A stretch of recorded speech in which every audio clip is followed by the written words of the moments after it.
Bismillahirrahmanirrahim. Assalamualaikum warahmatullahi wabarakatuh. Alhamdulillah, amsayna wa amsal mulku lillahi walhamdulillahi la syarika lah, la ilaha illahu wa ilayhin nusyur. أمسينا على فطرة الإسلام وكلمة الإخلاص وعلى دين نبينا محمد صلى الله عليه وسلم وعلى ملة أبينا إبراهيم حنيفا وما كان من المشركين. أعوذ بالله من الشيطان الرجيم. وتوبوا إلى الله جميعا أيها المؤمنون لعلكم تفلحون. وقال النبي صلى الله عليه وسلم عن أنس رضي الله عنه قال رسول الله صلى الله عليه وسلم كل بني آدم خطاء وخير الخطائين التوابون. رواه الترمذي. Jamaah rahimakumullah, ketahuilah Allah Subhanahu wa taala memerintahkan kita untuk bertaubat. Ayat yang kita bacakan tadi yang terdapat di dalam surah An-Nur ayat 31, Allah berfirman, "Wa tubu ila Allahi jami'a ayyuhal mu'minun la'allakum tuflihun." Bertaubatlah kalian semua pada Allah, wahai orang-orang yang beriman, agar kalian semua mendapatkan keberuntungan. Ketika Allah memerintahkan kita untuk bertaubat, berarti di sana ada keuntungan, di sana ada kebahagiaan. Baik itu kebahagiaan di dunia, diberikan ketenangan hidup, kenyamanan jiwa dan raganya, mudah dalam menjalani berbagai kehidupannya, dan diberikan berbagai macam kebaikan langkah perjalanan hidupnya. Itulah keuntungan di dunia. Dan di akhirat, orang-orang yang bertaubat pada Allah Subhanahu wa taala diberikan nikmat berupa surganya Jannatul Na'im. Jamaah rahimakumullah. Namun dalam perjalanan kehidupan, seseorang punya keinginan yang kuat untuk bertaubat pada Allah Subhanahu wa taala. Ia punya keinginan untuk menjadi hamba-hamba yang terbaik. Terbaik bagi dirinya, terbaik dalam keluarganya, terbaik dalam masyarakatnya, terbaik dalam berbangsa, beragama dan negaranya. Namun demikian, apa saja penghalang yang menyebabkan seseorang susah untuk bertaubat? Atau setelah bertaubat dia kembali lagi bermaksiat kepada Rabb-Nya. Setelah bertaubat dia kembali melakukan berbagai macam kejahatan dan kemaksiatan. Paling kurang ada 5 hal yang menyebabkan seseorang susah untuk bertaubat. Yang pertama, masih ada tersisanya kerikil-kerikil, keinginan-keinginan yang itu masih terbersit dalam hatinya untuk kembali kepada maksiat. Nah, ini penghalang. Apabila ada sifat ini pada diri seseorang, maka dia susah untuk bertaubat. Walaupun sudah bertaubat, balik lagi kepada kemaksiatan. Kenapa? Masih ada dalam dirinya keinginan-keinginan walaupun kecil. Walaupun kecil, kerikil-kerikil kecil, kerikil-kerikil keinginan dalam dirinya, kalau itu masih ada, maka dia balik lagi bermaksiat kepada Rabb-Nya. Maka jamaah rahimakumullah, berarti ketika keinginan kita untuk bertobat kepada Rabb kita, maka buang semua keinginan-keinginan untuk kembali kepada dosa. Berapapun ukuran keinginannya, buang jauh-jauh dan bersihkan hati kita. Selama keinginan itu masih ada, maka besar peluang seseorang kembali bermaksiat kepada Rabb-Nya. Seseorang yang ingin bertobat dari merokok misalnya, kalau melihat bulan suci Ramadan, maka tidak ada seorang pun yang tidak bisa bertobat dari rokok. Buktinya apa? Di siang Ramadan tidak ada satu orang pun yang berani merokok karena itu bisa membatalkan puasanya. Tapi na'udzubillah, coba tengok saat berbuka. Ini mohon maaf.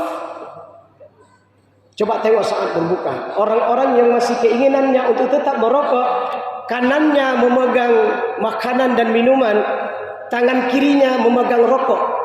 Belum selesai dia suapkan makanan ke mulutnya, sudah menunggu giliran rokok untuk diisapnya.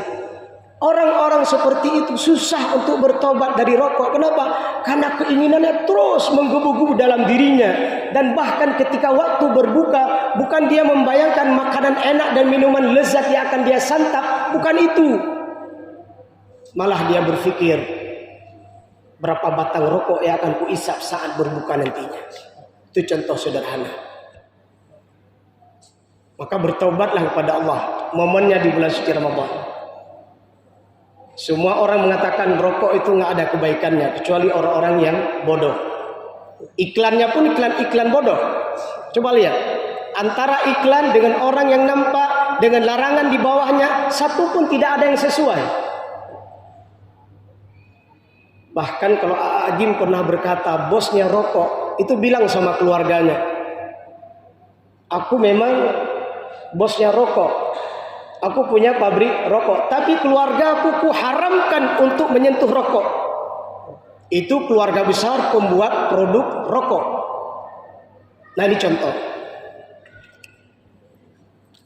Seseorang yang ingin bertobat tidak melihat dan mendengar sesuatu yang diharamkan oleh Allah Subhanahu wa taala.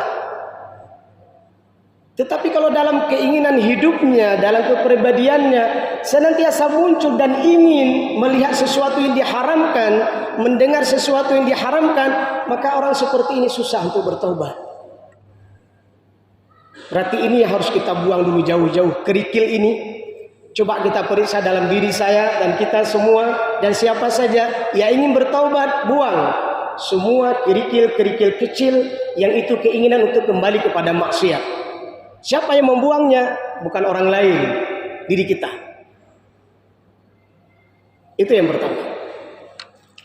Yang kedua, kenapa seseorang susah untuk bertaubat? Karena masih ada ketergantungan kepada tempat maksiat. Seseorang sebelum dia bertaubat, dia bermaksiat kepada Rabb karena ada sebuah tempat yang dia singgahi. Ada sebuah tempat yang dia sering di situ. Tapi ketahuilah tempat itu ternyata tempat maksiat, tempat kemungkaran, tempat kejahatan, tempat kezaliman. Gara-gara dia berteduh di tempat itu, singgah di tempat itu, pergi ke tempat itu, akhirnya dia bermaksiat kepada Rabb-nya. Maka seseorang yang ingin bertaubat kepada Rabb, dia harus berusaha untuk menjauhi tempat-tempat yang menyebabkan dia bermaksiat kepada Rabb-nya. Jangan sampai saat dia melewati tempat itu, dia tengok tempat itu, dia lihat tempat itu, ada kerinduan ingin kembali lagi, berarti dia tidak akan bisa untuk bertaubat. Tapi kalau saat dia berhadapan melihat melewati tempat dulu dia bermaksiat, ada perasaan benci dalam dirinya. Aku tidak akan kembali lagi ke tempat itu. Aku tidak akan singgah lagi di tempat itu. Kalau perasaan itu ada pada dirinya, maka dia mudah untuk bertaubat. Maka siapapun pelaku maksiat, apapun bentuk maksiat, kalau gara-gara sebuah tempat di situ bermaksiat, kalau dia ingin bertaubat, jauhi tempat-tempat yang membuat dia mudah bermaksiat kepada Rabb-nya. Itu penghalang yang kedua. Penghalang yang ketiga adalah ketergantungan kepada pergaulan dan teman. Nah, ini di antara faktor terbesar juga. Seseorang susah untuk bertobat, ternyata dia memiliki teman-teman dan kawan-kawan dan pergaulan-pergaulan yang mengarahkannya untuk tidak melaksanakan sholat. Ngobrol, rame-rame ngobrol, cerita. Kita nggak tahu apa isi ceritanya. Keasikan bercerita, keasikan ngobrol, duduk berlama-lama, lupa sholat. Kalau dia seorang suami, lupa kepada istrinya. Kalau dia seorang anak, lupa kepada rumah dan orang tuanya. Bahkan dia tidak tahu bagaimana pulang ke rumahnya, nggak tahu mana rumahnya. Karena temannya. Kalau teman maksiatnya nelpon, belum ditelepon sudah diangkat, saking rindunya kepada teman pergaulan maksiat tersebut. Maka seseorang yang ingin bertaubat kepada Rabbnya, kalau dia bermaksiat karena pergaulan dan temannya, maka pastikan dia tinggalkan teman dan pergaulan tersebut. Cari teman dan pergaulan yang sehat. Cari kawan-kawan yang soleh, kawan-kawan yang taat, yang akan membimbingnya ingat kepada Rabb. Cari kawan-kawan yang akan membimbingnya untuk taat kepada Rabb. Selama masih ada ketergantungan kepada teman dan pergaulan yang bermaksiat tadi, maka susah dia untuk bertaubat. Bahkan dalam surah As-Saffat, mungkin juga di surat yang lain, bagaimana ketika Allah ceritakan ya, dalam firman-Nya kondisi orang yang bermaksiat ternyata gara-gara temannya akhirnya masuk neraka. Saat dalam neraka mereka sempat berdiskusi dan saling bertanya, aku masuk neraka karena kamu. Kawan-kawannya juga menjawab, dan aku cuma mengajak, kenapa kamu ikut?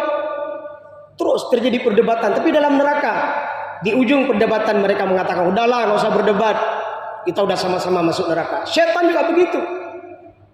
Ketika syaitan di dunia mengajak orang bermaksiat kepada Rabb, nanti orang-orang yang masuk neraka karena syaitan, maka dia pun akan protes kepada syaitan. Syaitan pun mengatakan, inni bari'um minka, inni akhafullah rabbal alamin. Ternyata setan takut juga sama Rabb. Aku berlepas diri dari kamu, aku takut pada Rabb, tapi udah masuk neraka. Jadi ternyata kawan di dunia menentukan tempat kita di akhirat.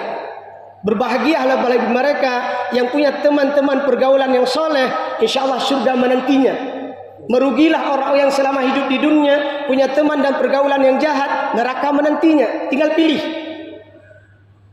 Orang yang masih ada ketergantungan dengan teman pergaulan yang jahat, susah untuk bertaubat.